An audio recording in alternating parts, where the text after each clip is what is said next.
It was so horrific. And I couldn't sleep for almost a week. It's like Q said, those who know can't sleep. I still don't sleep well sometimes due to this. And so I'll go into this, but I want people to know if you have children in the room, you might think about seriously taking them out for this part. Use your own discretion. If you don't think you can listen to this, don't. I will go into this in graphic detail. It's very disturbing what I saw. There's 2 different frazzle drip videos that I saw.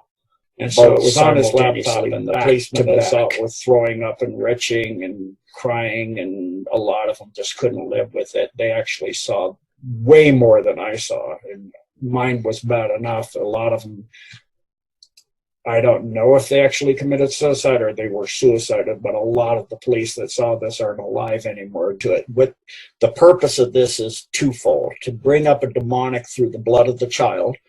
It's a witchcraft. The child's in the pentagram circle symbol thing. They're doing the incantation, and then they start torturing this young person that is, in one case, chained to a tree, and in the other case, to a bed. And the one with the bed had a doctor in attendance. The one with the tree, which was a 10-year-old girl chained to a tree, was out in a forest area. It looked like an area I'm somewhat familiar. It looked like an area I know on the East Coast somewhere in the big forest like you see in the Blair Witch Project, with those endless forests that go, if you don't have a compass and know how to orienteer, you get lost as heck. And so it's some big forested area. It's not trees like on the West Coast. It's more eastern, where you see more deciduous trees and less pine. And so she's chained to a small tree, this 10-year-old girl, and Huma Abedin and Hillary Rodham Clinton take this girl, and they start doing the fire and the symbol, and then they start cutting her up. And in the process of this, they cut her fate on both of them. The one with the bed, the doctor does it, but they do it really crudely. The doctor does it surgically, but they cut her face off. And then Hillary wears it, dancing around the girl, laughing and giggling, and they're all laughing, and they take the blood and cover themselves. They're naked, and they cover themselves in the blood. Excuse me, it's getting me a little woozy. And they laugh and dance around her, and she's screaming, "Why are you doing this to me?" And finally she's just begging for them, "Please just kill me." And then once they have the child sufficiently terrorized, which they did, in this case this child had a lot of fortitude, so to get her, that wasn't enough. To get her really terrified, they, like they do in seppuku in Japanese martial arts, harikiri is the term they used in World War II. They cut her with a Z across her stomach and pulled out her intestine. And then, excuse me, I gotta take a drink of water. Then, once she was sufficiently terrified and still alive, they reach up with, looks like some kind of forceps, kind of bent, very slender at the end, into the nose and up into jamming it up into the brain. They knew how to do this, and they each one ate half of it. Hillary did it and offered it to Huma, and she bit half of it, and then the walnut, as they call it, and Hillary ate the other part. And then the blood's coming out the nose, so they're kind of sucking on her nose. Oh God! And drinking blood. And then they take and cut the artery on the neck. I think it was the carotid artery, not carotid, the jugular vein, rather. Excuse me, wrong area of the body there. I'm getting woozy, I can't think right. They cut the jugular vein, the girl bleeds out, they capture the blood, and drink a lot of that, and run a coagulation of blood, and get really super high. And that's when you can see the demonic come off this horrendously dark thing, come up and do the bidding they do, that they learned from the Book of Solomon, to do their bidding. And the girl dies as they capture all her blood and stuff.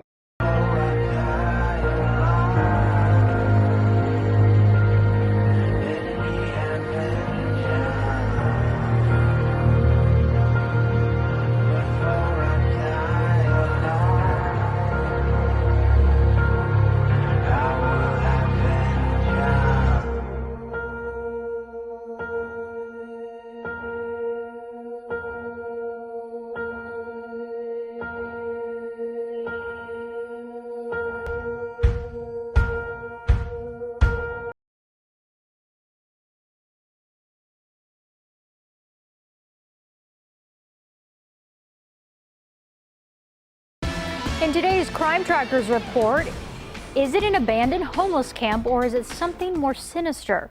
It was found by veterans on patrol in the area of Valencia 919.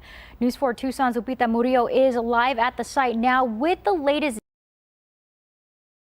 So this is the camp that the veterans found. We're about a mile from I-19 in Valencia. And the one thing that's interesting about this, you come over to this area and it's got these covers on top. You know, it looks like cushionings and everything. It doesn't look too obvious. People would probably pass it by. I'm about 6'3".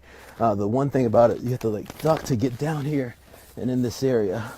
And it's when these vets came and found that area right there. That's the prison cell. Only kids are being held down here. And I can tell you exactly how.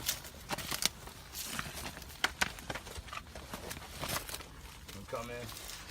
I remember this whole thing they built over to conceal this. And there's a plastic tube chamber in here where the kids are going in and out.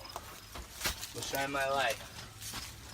You see a piece of wood, and it looks like that the wood gets slid down there, and the kids are crawling up. If you look down in there when they let them out. Yeah. But there's different toys down there, little food bags. You can actually stick it in pretty. And then that board's used to slide them up. Yeah. The only way, because they're not going to reach down in there and grab them, so I guess they're having them slide up. But this is all the way down there. A child's not going to be able to get out of here, small child. And you're not going to hear them scream. Yeah. They're enclosed. You're not going to see them from the sky. Our drone didn't pick this up. It just picked up a dirty tar. All right, here it looks like wrist restraints on a tree. I don't know for the life of me what else those would be used for there.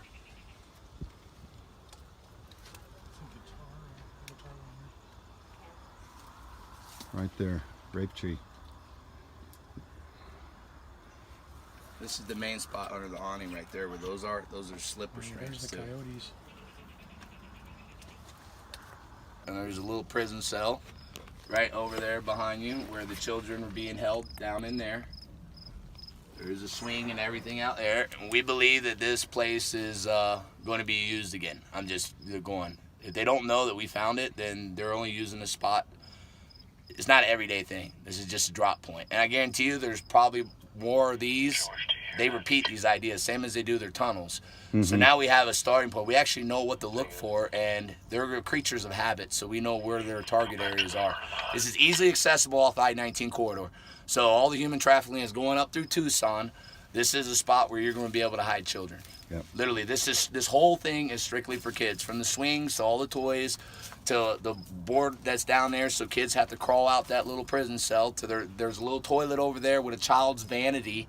You know, they did a lot to make the children comfortable while they're out here and try to make it almost like fun. So they're sick, twisted mind, and the children don't even really know what the hell's going on. Yeah, it's creepy here. I'll give you that. I mean, there's no logical reason why this place would exist. And this took time to build. This took a long time. They had to dig this out. So you see the shovels. What's underneath there, Lewis? It's just a reinforcement barrel for their little.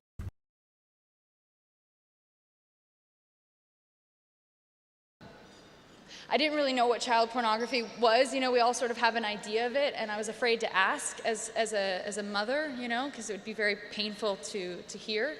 And I felt like I had to ask, though, and I feel like I have to share it with you guys now. And it is disturbing, and I want to warn you, but I feel it's my responsibility to tell you guys because it is the truth. And I believe if we all knew this, we would dedicate much more of ourselves to stopping it. So when I asked what child pornography entailed, yes, it's nude images of boys and girls under the age of 18. But now, because of high-speed internet, it's also videos very prominently. And videos of kids, and by kids I mean prepubescent, visibly prepubescent. And they make the distinction because of the internet and there's so much content, these pedophiles are desensitized. Because of that, the kids are getting younger and the content is getting that much more devastating. So when this law enforcement officer told me this, I asked him how young are the young kids he's seeing, and he told me infants. And I have a 6-month-old baby. So I said, what does that mean? You know, like what does an infant mean? And he said, with the umbilical cord still attached.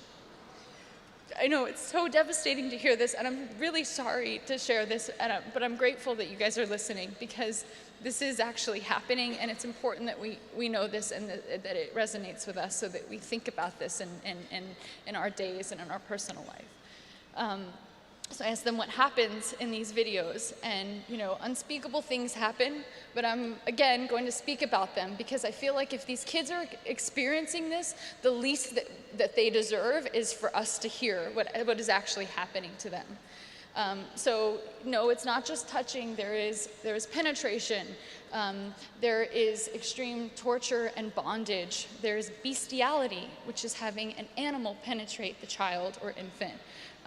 There is incest. I mean, they said you think of it, anything you could think of, it's out there and it's being traded, and there's 30 to 50 million files a day being traded that we know of. I can guarantee you nobody's going to touch you. Yes, I'm a vegan. It's real life. Why don't you believe me? What? You are Why vegan? don't you believe Who's me? touching you? That's okay. So who's touching you? No, I do want to know, because I care about you. I do want to know. So who's touching you? Who's been touching you? And Mommy, what is it? And Mommy, what does it have? And it What always does makes he me do feel to you? bad about myself. How does he touch you? Baby, What does he do? like, touches it and scratches it. 'Cause one time I woke up and there was blood in my underwear. I'm telling the truth. I'm not, honey, I am not saying you're not. And Mommy's with me always makes me feel bad about myself, and I don't like to fighting or any of it. I'm What not about- going. I'm tired of it. Listen, if you felt so bad about yourself, how did you get the school B in the play when you were very young? You did gymnastics, you did Star Macaulay Culkin has blown the whistle on the entertainment industry elite to reveal that Hollywood studio executives are bloodthirsty Satanists who ritualistically murder child actors. The Home Alone star has exposed movie business execs as satanic pedophiles who ritually abuse children in the industry. He claims he only got out alive because he was a smart and suspicious kid who got too famous to be killed like some of the other kids. He says, quote, "You learn very early to recognize which of them want to abuse you and which of them have even darker tastes," he said, explaining that the worst of them wear shoes made of the skin of children that they ritually murdered.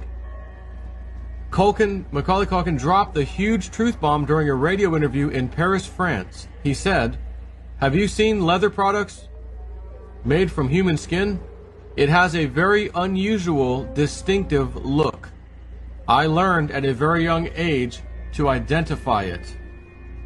The news was picked up by French media, with mainstream French newspapers quickly reporting on the explosive interview. However, within an hour of publication, all reports began to disappear, with previously published articles suddenly being scrubbed from the internet. French news outlet Les Echos deleted their entire article shortly after it started to go viral, but has not responded to questions regarding why they removed it within an hour of publication and if they were pressured to do so. Children in the entertainment industry learn very early to recognize which of them want to abuse you and which of them have even darker tastes, explaining that some of them, Hollywood executives, wear skin trophies. Explaining that he was 11 the first time he saw human leather, Culkin said he was filming Home Alone 2 in New York. When he was ushered into a back room on the set, there was a guy in there, a powerful executive suit type. "You know what I mean?" he said. "He tried to make me relax by giving me a can of Coke. Started telling me about the nature of the industry. Basically, he wanted me to cut my parents out. He wanted to be my guardian. He said he would make me into the biggest teen star in history.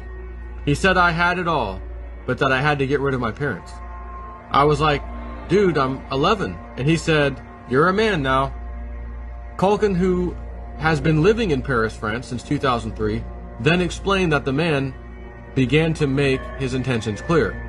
He started breathing real shallow. my experience with perverts kicked in. I could tell he was interested in me. He licked his lips and told me I was very handsome. I think I managed to say thank you and started thinking about how I could get the F out of here. Dude, I'm 11. Then he reached into his case and took out a crack pipe. He put it in his lap, took out a huge lighter, and continued to gaze at me with this overpowering sexual desire. I was just staring at him. I think I said something like, "Dude, I'm 11 again." I remember he said to me, "It's celebration, little man. To celebrate your upcoming success, your many successes. Come, sit back down." He was tapping the pipe on his crotch, smiling this total creepazoid smile. I ran out of the room, but I ran straight into this other guy who was outside the room, and he grabbed me by the arm and threw me back inside. He lit the pipe and blew the smoke in my face, which I guess he's the other guy now, the original guy. He told me to look at his shoes. He said they were made from the skin of children he and his friends had murdered. He said leather made from human skin is the finest leather known to man. Death of a child star. Macaulay Culkin said the Hollywood executive then dropped a heavy hint about the provenance of the skin used to make his shoes. He asked me if I knew Heather O'Rourke. Yeah, I remember her. I grew up watching Poltergeist. I remembered her in Happy Days. She was so cute. Then it dawned on me what he was getting at, and I vomited all over his shoes. He's taking it as, you're wearing the shoes of that dead girl. Body? Skin? That's what he's saying here right now. And we're all told, no, she had a disease. She died from a disease at a young age. First of all, if you want to do a little bit more research, just type in what red shoes symbolism means, and you're going to basically discover that for Satanists, what it means, it's the symbol of child human sacrifice. During this sacrificial rituals, the Satanists wear red shoes, which are claimed to be made out of human leather.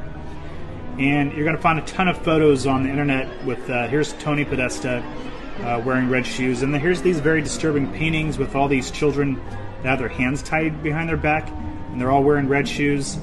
If you go to qmap.pub, you can actually type in red shoe with quotations, and it'll show you all the posts that Q has commented. Here you got Bill Maher, I should say, wearing red shoes as well. And this is the necklace of Anderson Cooper's mother, who is a Vanderbilt. If you type in Anderson Cooper, mom and brother, you're going to see this picture here. And if you zoom in, you're going to find that she's wearing a necklace. And so it's all about symbolism. And so she's got on her necklace a red shoe. But if you look above the bed, it's even more disturbing. So if you zoom in, you're going to see what looks like a child that's being sacrificed. And what is this? Is this supposed to be art? There's definitely some pretty weird things going on amongst the elite. Then, of course, we've got the whole Jeffrey Epstein island. And then you got tunnels that have been discovered underneath this temple. And there's a lot that's still coming out, and I'm hoping that it all gets exposed.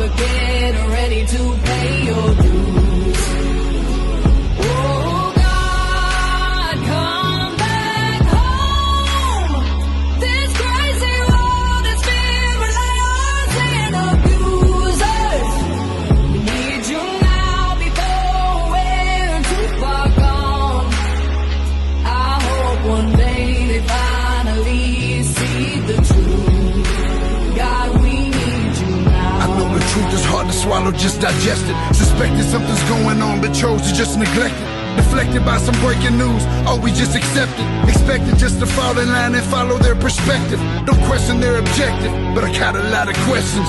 How these kids molested, but nobody's been arrested.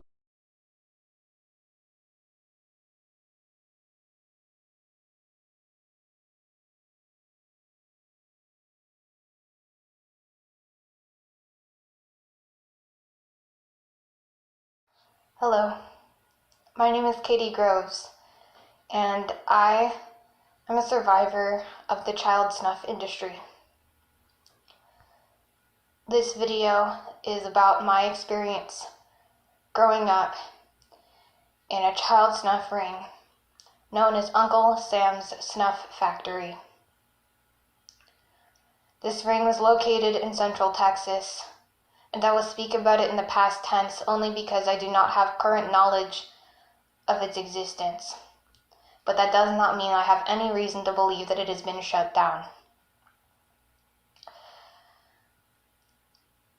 Based on my hazy recollections, hazy because of the torture, the dissociation, the drugging, etc., the MKUltra programming, I cannot give you an exact location, but I know that it was somewhere in Central Texas. My home was in Austin, and I recall the drives being about 45 minutes to get to this place. I recall it being in farmland, the entrance at least, but most of the ring being underground. Many people have a hard time believing that child snuff exists, that even snuff exists, then let alone that high-ranking government officials and military agencies orchestrate it. To believe that there are deep underground military bases that commit mass genocide against children, film it, and sell it on the black market for quote-unquote gore whores, snuff fiends, slop sluts, snuff kings. To watch it is unfathomable to most people. Unfortunately, that is reality, and that is a reality I know too well. I spent the first 17 years of my life being taken to that place on a near daily basis, sometimes held for longer periods of time, in which I was incarcerated, did not know if I would ever see daylight again. I've witnessed thousands of murders, largely of children of color, who were systematically targeted for their race by the white supremacist government, which runs the United States.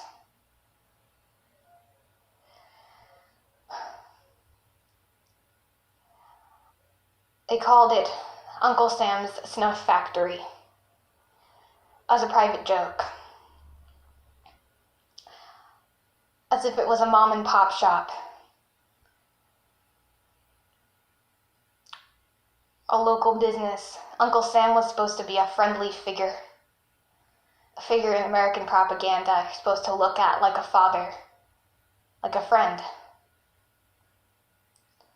The Snuff Factory, also known as the Genocide Factory, is the very literal definition of hell on earth. It is not unique.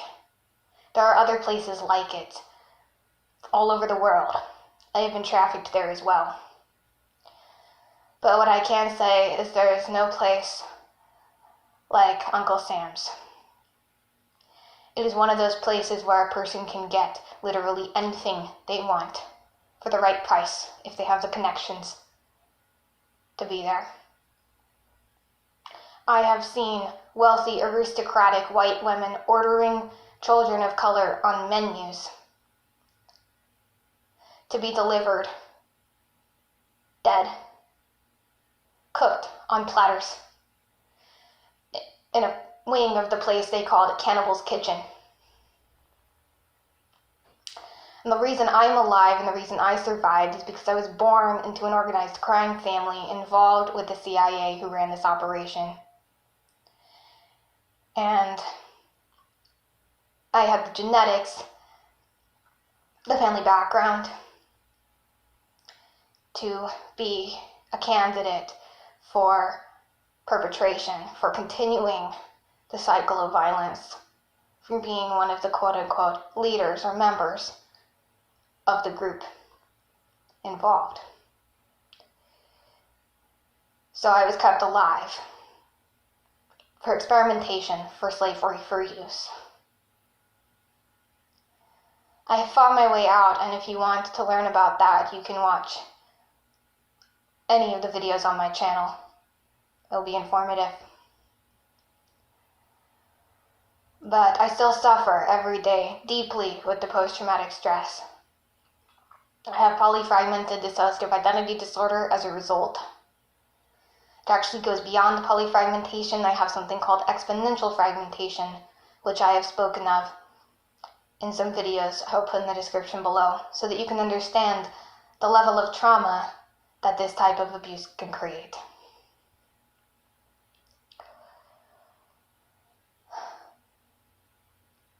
I weep for my brothers and sisters in this place, the ones who are undoubtedly still alive and suffering there. I weep for the dead, but death is a merciful option in a place like that.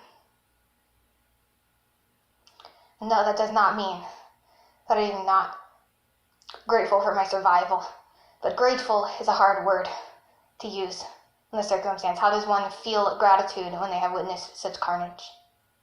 Because we're not just talking about death, we're talking about the worst possible ways to die.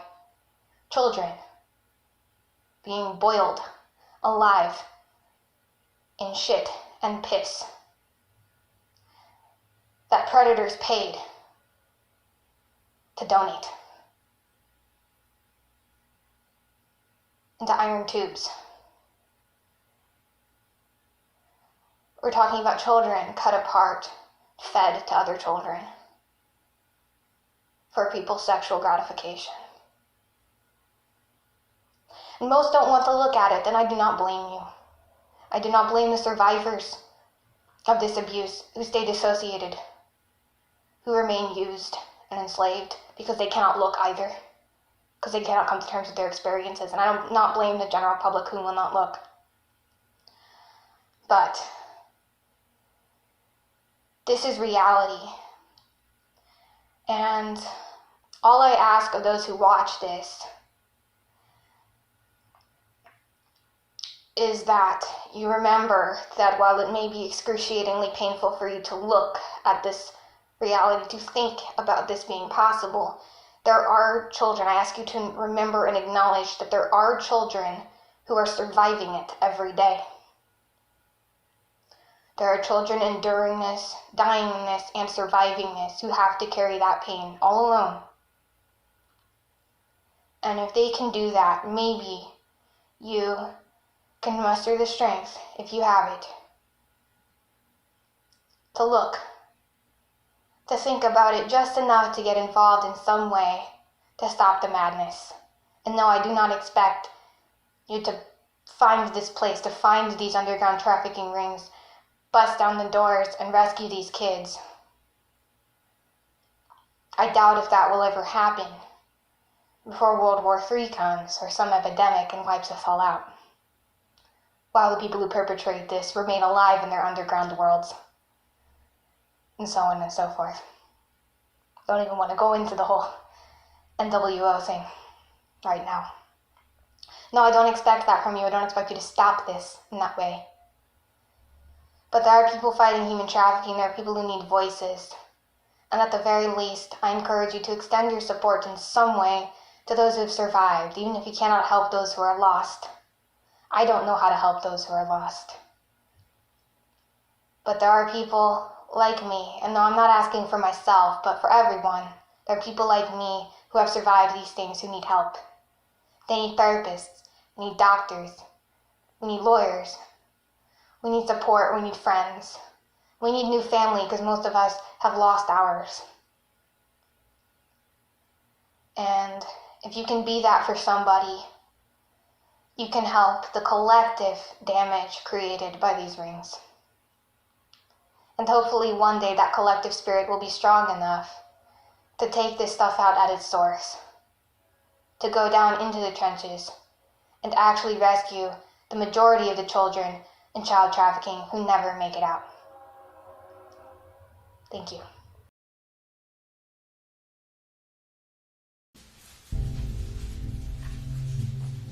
For a fire is kindled in mine anger, and shall burn unto the lowest hell, and shall consume the earth with her increase, and set on fire the foundations of the mountains. Father, Lord, you know I'm just your messenger. That's all. That's all I am, Lord. That's all I want to be. I ask you to use me now, Father, for the glory of God in thy holy name. Amen. You can be seated. The Bible said it's appointed to men once to die, and after this the judgment. Death assuredly is going to come to you as it does to me or anyone else on this earth. It stalks us. David said, I know that there's but a step between me and death. I realize that. And I know the greatest thing you could ever do in this world is prepare for that moment that's going to come upon you. As sure as you sit there and you breathe this morning and watch me, you're going to die. Some of you, when you die, you'll be carried in the presence of the Lord. To be absent from the body is to be present with the Lord. That's a wonderful thing. That's something to rejoice about, because it's a blessed event. Precious in the sight of the Lord is the death of his saints. Some of you, though, you'll find yourself in shock. You'll find yourself in a place you never thought that you'd ever be. You'll find yourself in a place that you didn't think existed. You will be in a state of absolute shock and amazement, because you'll find yourself falling into the bottomless pit. That's going to come to some of you. When your soul and your spirit leaves your body, you're going to find yourself in a place of horrible torment and damnation. It's called the bottomless pit in Revelation chapter number 9. When you find yourself in this bottomless pit, you'll find yourself falling, and all around you will be falling. As a matter of fact, the whole world that you inhabit at this time is going to be going downward, and deeper into the bottomless pit. The bottomless pit in the Bible is called a place of fire, gnashing, and weeping and wailing and gnashing of teeth. It's a place that you don't want to go to. But as sure as you hear me this morning, you're going to go there if you don't know the Lord Jesus Christ.